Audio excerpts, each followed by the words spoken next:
Isa rin yan sa mga nagiging necessity na ng mga turista natin.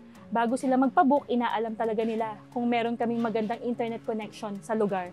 Gusto ko talagang may trabaho ako. Ayokong aasa sa asawa ko na may sahod naman siya. Gusto kong mayroon din akong sarili kong sahod.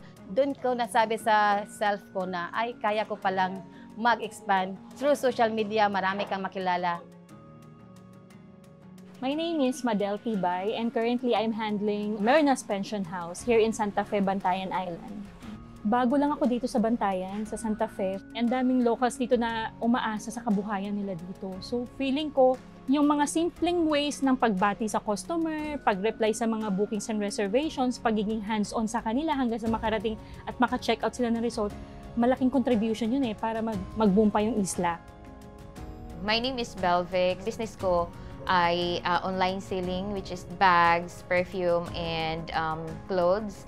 And isa kong virtual assistant, so I've been in the industry for 1 year. Gusto ko yung work setup ko ngayon dito as a work from home kasi hindi ka na masyadong mag-expense ng malaki kasi nasa bahay ka lang. Kasi pagising mo, mag-work ka na, tapos ang importante doon, natutukan mo yung anak mo.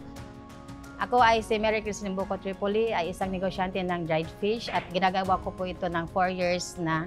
Tsaka ako po ay isang pinakamalaking supplier dito ng dried fish sa aming isla sa Bantayan Island. So what I think is, sinushowcase ko yung pride ng Bantayan Island, ang boneless danggit na daing. Plus, may online selling pa siya. Nagtitinda ako sa Facebook, nare-reach namin kahit sa ang sulok ng mundo. Naglagay sila ng poste dyan. Tapos tinanong ko, "Sir, ano yan?" Sabi nila, "PLDT to." Sabi ko, yun, tuwang-tuwa ako. Sabi ko, may PLDT na dito. Kasi kapag walang internet, hindi talaga ako makapag-work.